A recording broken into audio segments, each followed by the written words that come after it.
వస్తుంది అని చెప్పని. రైట్, అర్జున్ గారు, చరణ్ అర్జున్ గారు మళ్ళీ వస్తాను మీ దగ్గరికి. రసమయ్య గారు జాయిన్ అయ్యారు. రసమయ్య గారు నమస్తే. నమస్తేనే. రసమయ్య గారు, ఏంది ఇప్పుడు మీరు ఇప్పుడున్న ఈ పాట మీద అసలు మీరు ఎట్లా రెస్పాండ్ అవుతారు? పార్టీగా కాకపోతే అదేవిధంగా కళాకారుడిగా, సాంస్కృతిక సారథి, మాజీ చైర్మన్గా ఎట్లా రియాక్ట్ అవుతున్నారు మీరు ఈ పాట మీద? ఒకటి బలరాం గారు, ఒకటి మనము నిజాలను ఒప్పుకునే పరిస్థితి ఉంటే, నిజాయితీగా మనం మాట్లాడుకునేది ఉంటే, నేను మాట్లాడితే మీకు అంగీకార యోగ్యం అవుతుంది. చెప్పండి. మీకు అంటే నేనేమంటున్నంటే, మనం నిజాయితీగా మాట్లాడుకోగలిగితే, మనం ఈజీగా కొన్ని విషయాలను ఒప్పుకోగలిగితే, నేను మాట్లాడిన దానిలో వాస్తవం ఉంటే దాన్ని మీరు గ్రహించగలుగుతారు. కానీ అదే పనిగా కేసీఆర్ గత ప్రభుత్వం తొక్కి పట్టిందనో, గత ప్రభుత్వం పట్టించుకోలేదనే మాటలు అనేది పదే అనడం అనేది అది సరి అయినటువంటి పద్ధతి అయితే కనబడట్లేదు. నేను ఒకటి నిజాయితీగా చెప్తా ఉన్నా, అక్కడ ప్రేమరాజు గారు నాకు మొదటి నుంచి కూడా ఒక మంచి ఆయన రచయిత, పెద్ద వ్యాసకర్త, విమర్శకుడు, సినిమా కథలు ఇదే గ్రేట్ మ్యాన్, నేను అంగీకరిస్తా. సరే, అక్కడ ఉన్న దర్గలన్న కావచ్చు, చరణ్ రాజు గురించి మనం చెప్పాల్సిన అవసరం కూడా లేదు. నేను కొన్ని మీకు తెలియని విషయాలు కూడా నేను చెప్తా ఉన్నా. పూర్తిగా అందశ్రీ గారిని మార్కెట్ కి తీసుకొచ్చింది ఎవరండి? ప్రజలు నిలబెట్టింది ఎవరండి? రసమయ్య బాలకిషన్.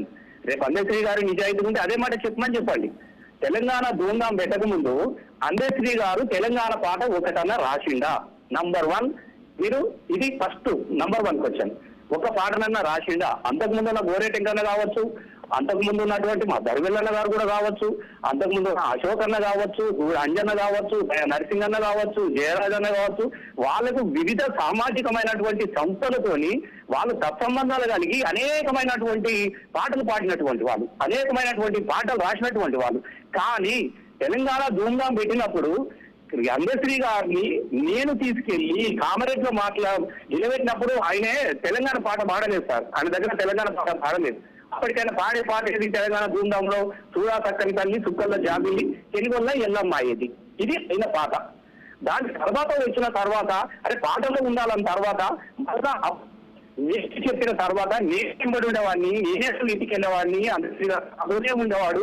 ఇక్కడ ఉన్నవాడు ఏ ఒక్కరితో కూడా ఆయనకు సత్సంబంధం అనేటువంటి సంబంధం. దాని తర్వాత సాధన, కేసీఆర్ గారు జల సాధన ఉద్యమాన్ని మొదలు పెట్టుకున్నప్పుడు అన్న ఇంటి మీద రాయమన్నప్పుడు ఆయన రాసిన పాట చూడు తెలంగాణ సుఖ నీళ్లు లేని దాన అని నిజాయితీ కూడా ఒప్పుకోమని చెప్పండి.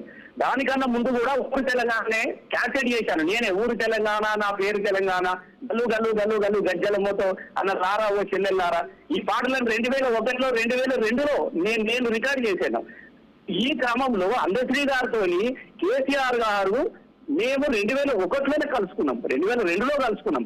అనేక పాటల మీద చర్చ పెట్టినాము.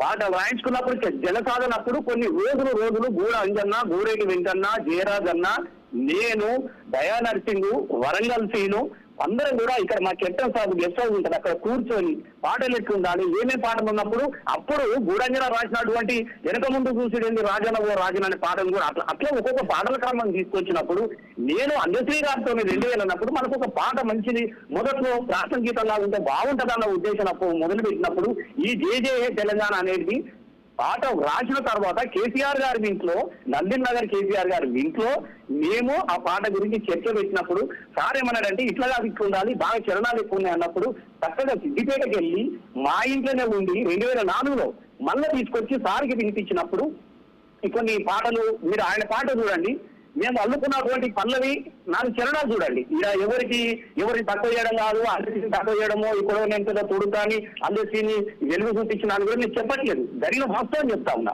తీసుకొచ్చే పాటలలో కొంచెం మార్పులు చేర్పులు చేద్దాం, ఇన్ని పాటలు ఉందా బాగుంది. ఇప్పుడు మీరు చూడండి, గోదావరి కృష్ణమ్మలు మన దీళ్లకు మల్లాలి, పచ్చని మా గానాల్లో పసిడి సిరులు పండాలి, సుఖశాంతుల తెలంగాణ సుభిక్షంగా ఉండాలి అని అందశ్రీ గారు రాసిన ఇది ఉంటుందో చూడండి. తిరువెలుగులు జిమ్మే సింగరేణి బంగారం ఉంటదేమో చూడండి. దండరగండి ఇవి ఎక్కడి నుంచి వచ్చిన ఈ పదాలు 100% చెప్తా ఉన్నా. కేసీఆర్ గారే స్వయంగా ఇట్లా ఉంటే బాగుంటుందన్న ఉద్దేశంతో వారి ముంగట్ని ఇవన్నీ చేస్తే కిందికి వచ్చిన తర్వాత ఇది ఇట్టుండద్దు, అది అట్టుండద్దు, వాళ్ళెవరు వీళ్ళెవరు అని అక్కడి నుంచి మనసులో పెట్టుకున్నాడు. అయినా ఆయన ఎక్కడ తక్కువ చేసి చూడలేదు. అప్పటికి క్యాసెట్ ఒక పాట ఉండాలన్న ఉద్దేశంతో మనకు ఒక పాట అప్పటికి మనం అధికారికంగా లేదు, 2004లో మనం కొట్లాడుతున్నాం. ఇంత గొప్ప ఇంత ఉధృతమైన తెలంగాణ ఉద్యమం కూడా లేదు. ఒకటి ఉండాలన్న ఉద్దేశంతో నేను దాన్ని ఒక ప్రయత్నం చేసి అందులో క్యాసెట్ లో కూడా నేనే పాడించాను. చాలా యాదగిరి స్టూడియోలో వాళ్ళు కూడా కూర్చున్నారు, దాని కోరస్ కూడా మేమే వాడినాము, అన్ని మేము చేసినాం. పట్టించుకున్న తర్వాత ఈ క్రమంలో ఆయన అప్పటికి కూడా అన్ని మాట్లాడుకుంటూ కూడా నిజాం కాలేజీలో సంబరాలు చేసినప్పుడు అదే పాటలు గారు అందశ్రీ గారితో మొదట పాడించింది. అందశ్రీ గారిని మేము గౌరవించుకోలేదా, సత్కరించుకోలేదా? రాను రాను రాను రాను ఎట్లా అయిపోయిందనంటే వాస్తవంగా అందశ్రీ గారిలో ఉన్నటువంటి దేశం అనేది కాదు. చాలా మంది పిల్లలు పాటలు రాసి చాలా తెలంగాణ పాటలు వచ్చినాయి. అప్పటికి రాయలేదా? అమ్మ గానమ్మ మా ప్రాణమ్మ గూడెటెక్కాల రాయలేదా? మా జయరాజు అనేది అమ్మమ్మ తెలంగాణ అమ్మ తెలంగాణ అనే పాట రాలేదా? మా గూడాంజన్ అనేది నా గోజి తెలంగాణ, నా గొంగడి తెలంగాణ, మా అవ్వ తెలంగాణ, నా పువ్వ తెలంగాణ అని చెప్పేసి మన గూడాంజన రాయలేదా? అట్లా అనేక పాటలు వచ్చినాయి. ఈయన రాసిన తెలంగాణకు పాటలు ఒక 4-5 తప్ప ఒక్కొక్కరు ఎవరిని కదిలించినా కూడా దుఃఖాల మీద కన్నీళ్ళ మీద ఎంతమంది మిత్రగా రాయలేదా పాట? విమలత పాడలేదా? పాడరా ఈ పాట జనసభ తెలంగాణ పాటలు ఎవరికి వాళ్ళు పాటలు రాసుకున్నారు. ఇట్లాంటి తెలంగాణ తల్లిని కీర్తిస్తూ అనేక మంది కవులు అనేకమైనటువంటి పాటలు రాశారు. వాళ్ళంతా ఒక వేదిక దీనికి వచ్చినప్పుడు పాడింది, ఎవరి పాట వాళ్ళు పాడుతున్నారు ఇదే పాట. సో ఈ పాట అందశ్రీ గారి పాటను నేను క్యాసెట్ లో తీసుకుపోయిన తర్వాత అన్ని పాఠశాలలలో తెలంగాణ ధూమ్ధాంలలో కళాకారులు వాడేది. వారు ఎక్కడ ఏ సభ జరిగినా కూడా క్యాసెట్లో ఈ పాట వినిపించేది. దీని కారణాలు ఎవరు చెప్పుకోవాలి, నిజాయితీ వల్ల ఎవరు ఉంటే చెప్పండి. ఈ క్యాసెట్ రికార్డింగ్ చేసిన తర్వాత తెలంగాణ రాష్ట్రం వచ్చిన తర్వాత నా పాటలతో మార్పులు చేర్పులు చేసారు. కేసీఆర్ కాఫీ పెట్టుకున్నాడు, నా ఇట్లెట్ట పెడతారు అట్లెట్ట పెడతారు. అప్పటికే అందశ్రీ గారు ఎంత వీలైతే అంత విషయం చెప్తా ఉన్నాడు, వ్యక్తిగతంగా చెప్తా ఉన్నాడు. నాలాంటి వారు మీరు అంటున్నాడు మస్తు మాట్లాడండి. నేను ఇవాళ మాట్లాడాను నా పాటల ద్వారా అంకతిన్నారని, ఎన్ని ఇంటర్వ్యూలు ఇచ్చిండు, ఎంత తిట్టిండు, బూతులు తిట్టిండు, అన్ని తిట్టినా కూడా మేము ఎక్కడ కూడా తెలంగాణలో పెద్ద ఆయన కంట్రిబ్యూషన్ ఉంది, ఆయన పాటలు ఉంది. కానీ నేను మౌనంగా ఉన్నా, నేను చాలా విషయాలకు మౌనంగా ఉన్నా. నేను ఎమ్మెల్యే అయిపోయినా అధికార పార్టీకి వాళ్ళ కాదని రకం ఇట్లా కాదు ఎవరని దిస్ ఇస్ రకమై పాలిటిషన్.